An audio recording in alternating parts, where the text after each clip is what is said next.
Good evening. We continue the shir in the Likutey Moharan, number 50, Torah from Rabbi Nachman of Breslov. Hatzila mecherev nafshi. Rescue my life from the sword, as it says in Psalms 22:21. Anyone who blemishes himself with forbidden sexual relationships or thoughts is incapable of praying in the way described by the verse, all my bones will speak. Kol atzmoisai tomarno. So by a blemish in this, it's impossible to pray in the utmost correct manner. That is, he cannot taste sweetness in the words of his of the prayers he's saying. For when a person tastes this sweetness and prays with his whole being, it is called Kol atzmoisai tomarno. All my bones will speak. But it is impossible for a person to taste the sweetness of his prayers unless he has rectified himself in this area of tikkun abris, of being shalem, and we know that tikkun abris, of being watchful in this area, is the covenant with God made with Avram, with the Jewish people, to circumcise themselves and their hearts, that a person should be proper and moral into the utmost. So if a person is going to pray properly, they have to fix this. So a person who has blemished himself with immorality is in a state known as bitter waters, impure waters, and impure seed. Because of this, he cannot pray in the way called all my bones will speak. Then a dog descends and devours his sacrifice, namely his prayer. Right? In the temple age, when the prayers went up, if they saw an image of a lion, they knew that the prayers ascended. If it was a dog, they knew that it wasn't the prayers would not be accepted. The offering was not accepted. Our prayers are instead of the offerings. So all my bones will speak it, right? Okay. So namely his prayer, and he's engulfed by the bitter melancholy identified with the sword and Gehenna, with the image of this dog. Or in other words, when a person is not praying with a purity, this is the same idea, that the prayers are not going in a complete way to be accepted. But when a person rectifies himself in this area, he is in a state known as sweet waters, pure waters, and holy seed. Then a person's words are sweet and good. And when they leave his mouth and he sounds them to his ears, the sweetness of his words and enters his bones, and his prayer has the quality of all my bones will speak. Then a lion descends and devours his sacrifice. Right? Not the dog. So what's happening here? When you're speaking, right, your vocal cords, it's radiating throughout your entire body. Now when the words are coming forth through purity, then it's going back into you, and it's a sweetness. You feel the sweetness of your prayers, and they start to flow like milk and honey to Hashem, and they're accepted and they're beautiful. And a person that has power from this, they have self-control. Self-control is power. You want to be a powerful person. People think power means, wealth. It means honor. It means this or that. No, power. A powerful person is one who has control over the evil inclination. So, to the degree that a person has attained purity, and to the degree that he is connected to the true sages who maintain this purity on the ultimate level, so can he taste sweetness in the words of the prayers, right? So you also have to be connected to the sages, and this is going to bring a person to sweetness in prayer. Shalom, Joshua, Patty, and Menachem, thank you so much for coming to the shir. We continue. A person who has polluted himself sexually should guard himself from dogs and from the sword, right? Rabbi Nachman says in Sefer Amidos, a person is bitten by a dog, it shows that they could have to work on their level of purity. So a person should guard themselves from the sword. Don't go and enter battle with sword. If a person sees that they're struggling with purity, don't enter even situations where you could lose. You're not going to have the full strength.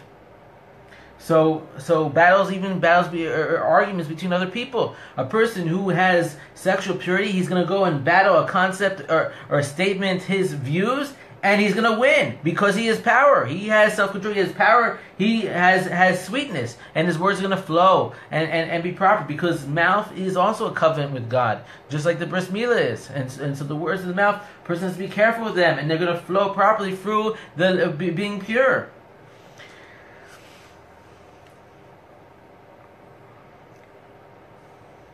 You may infer from this the enormity of the sin of those people who attack another Jew's prayers and who want to confuse his prayer.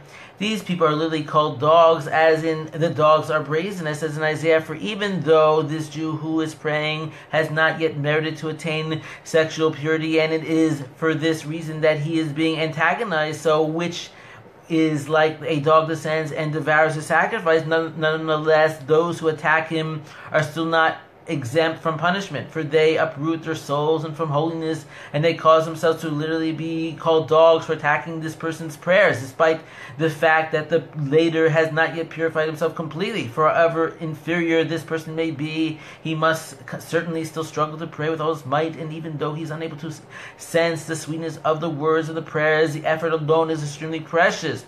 Those who antagonize him, however, are nothing but dogs, and their sin is beyond all forgiveness.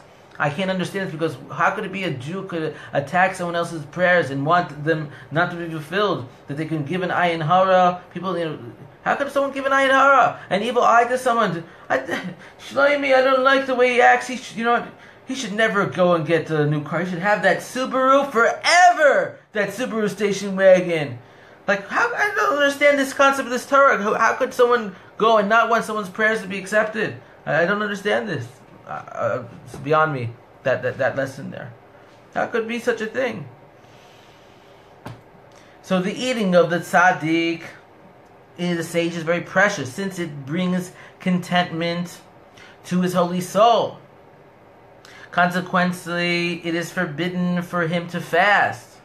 But a person who needs to fast certainly ought to, and indeed it is a mitzvah for him to do so. So we're saying first here that the eating of the sage is very precious. It actually contents its soul, right? The eating of the sage, he's sitting down, he's making a blessing properly. He knows he's bringing rectification. He's giving his body nourishment so he can learn Torah and perform the commandments. So he feels satiated from the spirituality of it. So therefore, fasting for him is not so good to fast frivolously. But it could be a mitzvah to do so under certain contexts. We know that the sages said our bodies are not so strong today, so fasting, it's better to give charity for many of us, because we could break ourselves and we're not able to do so. But it still could be a mitzvah. One should contact the proper sage to decide if one should repent for fasting in your current situation. The disease characterized by the breaking and deterioration of the bones, may Hashem save us, is brought about through sexual lust. So it breaks the body. We know that this lust, it weakens a person. It weakens a person spiritually and even physically. And it's a lust that confuses a person. It brings them further from God. And once it's opened, it's hard to close it. And therefore, things that Rabbi Nachman says is to say the Tikkun HaKlali, the 10 Psalms every day. It's a great rectification for this. It's recommended by many sages for a man to go to the mikveh regularly. And we learned in the previous lesson how important it is to control one's thoughts and to take them serious and not just let them go. And if you watch your eyes, it helps throughout the day. The thoughts are going to be less. And if you watch what goes into your ears, and you surround yourself with good people that want spirituality, that want to be close to God, that don't make jokes out of these things. So it's very important to surround yourself with the proper environment, and that also means whether you're using technology in some way in your life, in your home, to be careful with this. So that concludes the lesson, and as I said, I'm opening up to questions, which I didn't in the past because I saved these for years and people watch them, but in order to help the viewers now, so we have a question. So you find Likutey Moharan difficult to read. I enjoy how the Rebbe is able to take a concept, a pasuk, and then go from one point to another and then connect them all as a whole in the end. So it's like poetry to me. But at the same time, people do find it difficult, some people, the Likutey Moharan. That's why we're learning here the Kitzer version of Likutey Moharan. It takes out all the extra points and gets right to the meat and potatoes. So, purchase, it comes in English, the Kitzer Likutey Moharan, and that'll make that more simpler. You can also purchase Likutey Eitzos, which is advice from the Rebbe. And there's many great books out there to be studying. The Rambam with simple language. We're so blessed. You cannot believe how many Sfarim there are. How much Jewish literature. It's unbelievable what's out there, and there's not enough time to read it all. But go to the bookstore, buy things that you enjoy. I'll tell you, give yourself a gift for Shabbos. Go to the bookstore, get something new, exciting. We connect to learning in the mitzvah of Torah study when we enjoy what we're studying. And sometimes you have to go, you need to do something like Mishnayos. It can be a little bit cold and dry, but you need to do it, so you can put in the effort in to do that every day. But then you add things that you enjoy as well. You have to enjoy your learning, and to properly continue it and to get the energy. And there's ways to make everything fun, to make it a contest for yourself. You can offer yourself a gift at the end if you finish the book. You're gonna buy yourself a yacht. I mean, there's things you can do to inspire yourself. Any other questions? Greetings, Robert. Elizabeth, did we answer that question good?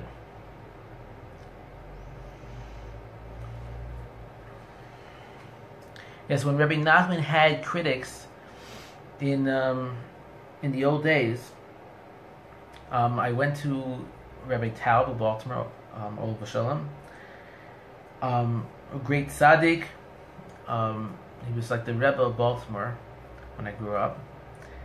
And I invited myself for a meal for Shabbat, Friday night, and I ate with him. I was surprised. He told me, he says, you've been to Uman? I said, of course. He said, my wife, ask her how many times she's been. Something like 12 times, I don't know. I was shocked. You're Satmar. So you never know. But he told me, he said, you know why there was so much controversy in Breslov? It wasn't that they didn't like him. It wasn't that they didn't believe in him. It was that he was so high in his Torahs. They were reaching such high levels, like the Likutey Moharan, such a loft concept from the regular Rebbe that it was just. I mean, the regular Rebbe was here in the concept that he was giving forth. He might have known things up there, but he wasn't bringing them to people in such a way. So they were just, what is this? They didn't understand what this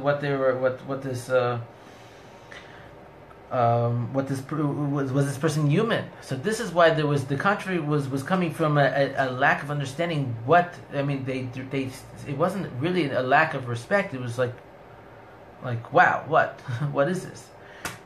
So that's what he gave over to me, and he had tremendous respect for the breasts of Mahalech, and we should respect all pathways and learn from each other. This is the problem with the world. There's a lack of respect throughout the different movements. All right, the questions have ceased, and we have so many more lessons. We have about only like 3 or 4, and we finished the whole Kitzur Likutey Moharan on live shirim, pretty big book that we'll have completed. So I might come back and do another one in a few minutes. We'll see.